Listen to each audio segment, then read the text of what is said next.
bienvenue dans l'interview. Aujourd'hui, je reçois Gaëtan van Goitsenhoven. Bonjour. Bonjour. Vous êtes échevin à Anderlecht, mais surtout, vous êtes député bruxellois et maire.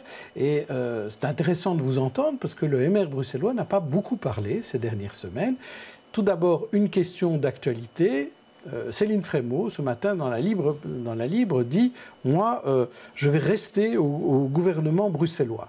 Alors, je vais vous demander votre réaction. Je vous propose 3 réponses. Réponse A, elle a raison de rester au gouvernement, il ne faut pas déserter.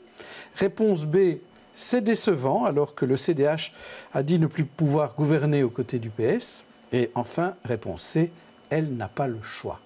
Alors, quelle est la bonne réponse d'après vous ? Sans doute que la réponse B me paraît évidemment celle du cœur. Évidemment, d'un autre côté, ce n'est pas une grande surprise. Cela fait maintenant un certain nombre de semaines qu'on voit bien qu'aucune solution ne se dessine, donc tant en Fédération Wallonie-Bruxelles que pour la région bruxelloise.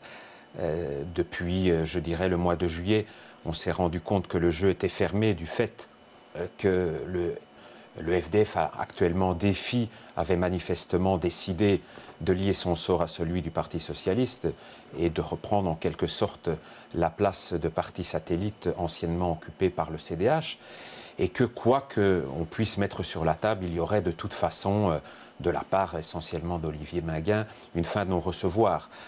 J'admire d'ailleurs la patience et la volonté d'Olivier Chastel de poursuivre les discussions jusqu'au bout et pour pouvoir, en tout cas, aller jusqu'au bout de l'exercice.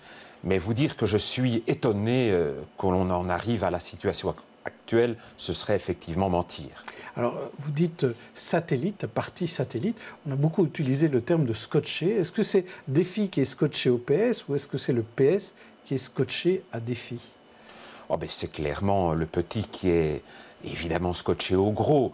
Bien entendu, on nous fait ici une pièce de boulevard avec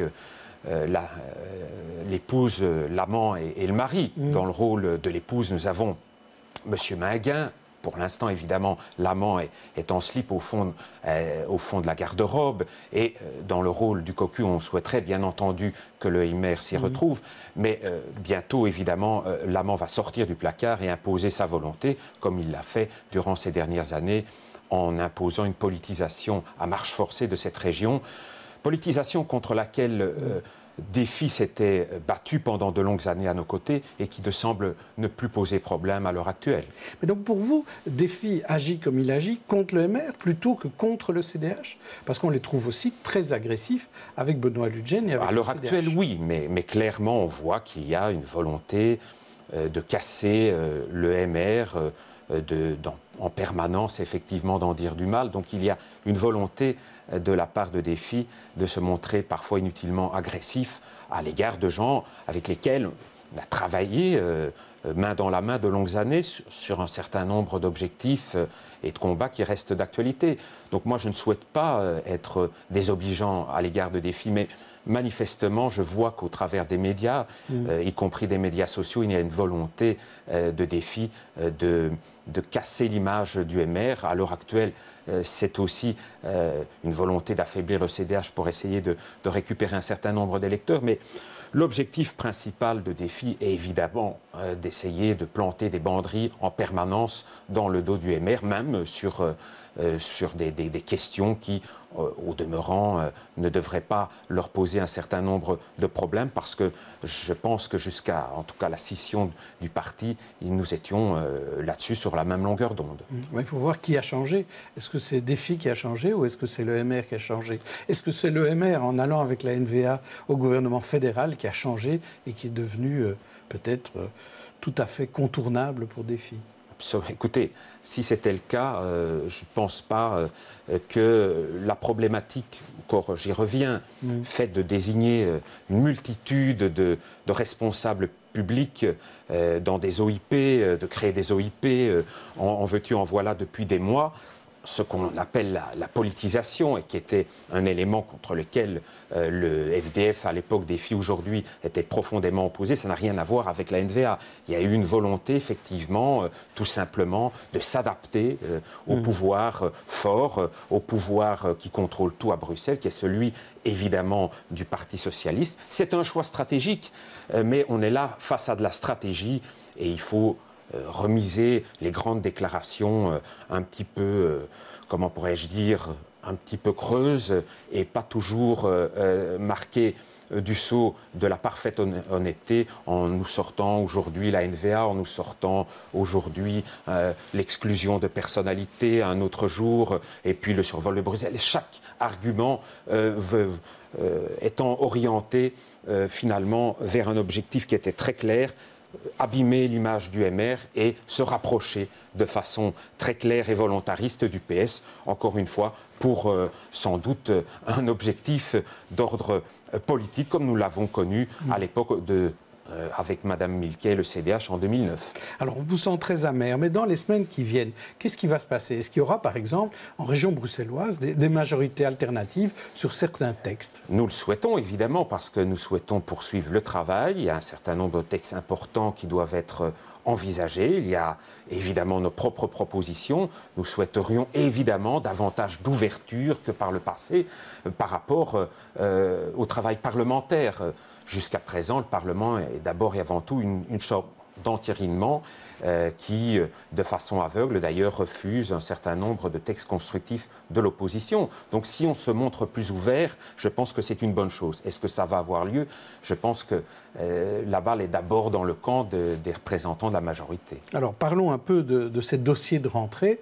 Je voulais voir avec vous d'abord le dossier mobilité, parce que le métro Nord a déjà 3 ans de retard. Belliris a annoncé que ce serait 2028 et pas 2025.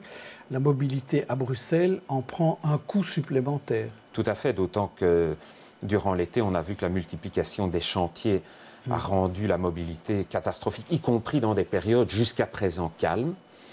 Ce retard de la seule vraie bonne nouvelle en termes de mobilité, c'est-à-dire la prolongation du métro Nord, on prend encore pour 3 ans de plus, au minimum, parce qu'on n'est pas encore à l'abri d'autres mauvaises surprises. Donc on peut s'interroger. Bien entendu, nous aurons droit, comme à chaque rentrée politique, à des déclarations encourageantes de M. Smet, comme l'année dernière, où il nous avait proposé 5 mesures pour améliorer la fluidité donc, du trafic et l'harmonisation des chantiers.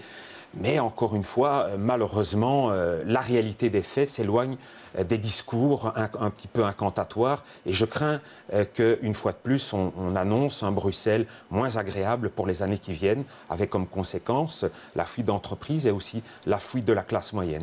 Alors justement, à propos des coordinations de chantier, mercredi, Rudy Vervoort disait, c'est vrai, il y a beaucoup de chantiers pendant l'été, des chantiers régionaux importants, mais c'est un peu la faute aux communes si la coordination ne marche pas bien. Je vous propose de l'écouter et de réagir ensuite. Je fais de la politique depuis un certain temps. 2017, c'est avant 2018. Et en 2018, sauf erreur de ma part, il y a des élections communales. Et donc, je doute fort qu'il y ait autant de chantiers l'année prochaine. Et donc, beaucoup de communes ont aussi, je dirais, poussé le champignon sur un certain nombre de chantiers, certes moins importants, mais combinés avec les chantiers importants que la région mène, ça crée effectivement quelques difficultés. Alors, la faute aux communes ? C'est un jeu un petit peu dérisoire qui est celui des autorités régionales de repousser les difficultés davantage vers les communes. Très franchement, si les communes étaient les principales sources de difficultés, ça se saurait chaque année, en tout cas chaque année à l'approche de la fin des législatures, on connaîtrait un pareil chaos. Or, ce chaos aujourd'hui que nous connaissons, il est d'abord et avant tout dans la responsabilité du pouvoir régional qui manifestement essaye de se dédouaner, au moins en partie, de la responsabilité écrasante et des engagements qu'il a pris pour organiser et coordonner les chantiers, des outils qui devaient voir le jour et qui aujourd'hui pâtissent, y compris des outils informatiques, le fameux modèle Osiris qui devait nous permettre de mieux planifier les choses et qui aujourd'hui est inefficace. De nombreux engagements de M. Smet ces dernières années qui aujourd'hui, comme une montagne qui accouche d'une souris, montrent encore une fois que cette région n'est pas à la hauteur d'un certain nombre de chantiers majeurs, y compris en termes techniques, en termes humains. Venir en désespoir de cause, essayer de refiler la patate chaude aux communes, je trouve cela à la limite de l'élégance. Alors, il y a un autre dossier important, la rentrée, qui devait d'ailleurs déjà être voté avant les vacances, c'est le fameux COBAT, donc c'est l'aménagement du territoire bruxellois, finalement, toutes les règles.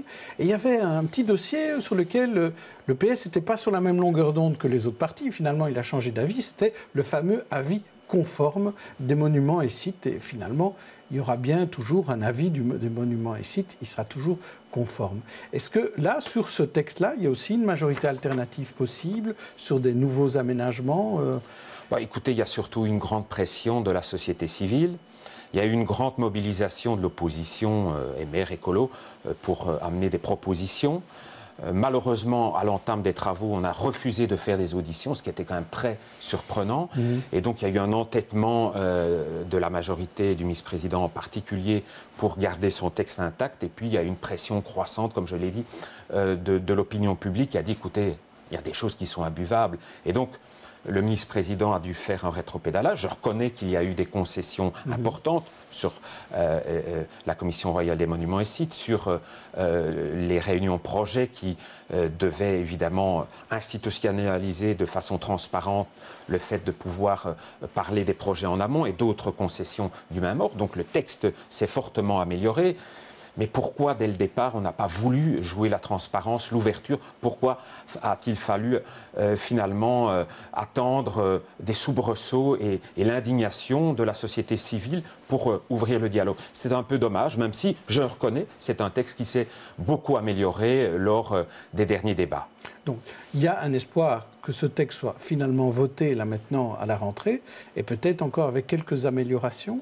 Je crains qu'on est allé au bout des améliorations, mais je vois que, en tout cas pour nous, ce n'est pas un texte parfait, c'est un texte meilleur que le précédent, qui était catastrophique, le texte de 2013. Ça reste un texte qui eût été perfectible, qui aurait pu peut-être aussi changer le paradigme en région bruxelloise sur un certain nombre d'éléments, comment pourrais-je dire, pour faciliter finalement les gens, le travail de ceux qui veulent investir dans notre région. Mais néanmoins, voilà, c'est un texte où on a intégré des remarques de l'opposition. C'est suffisamment rare pour être souligné. Donc nous n'allons évidemment pas le combattre avec une hostilité exagérée, mais je pense qu'on aurait pu aller plus loin dans les choses si le gouvernement avait eu une ouverture dès le départ. Merci Gaëtan Van Guatsonov. Dans Les Experts, demain, je recevrai le couple infernal, Emmanuel de Bock défie d'un côté, Georges d'Allemagne, CDH de l'autre. D'ici là, donc, bonne journée, bonne soirée, bon week-end.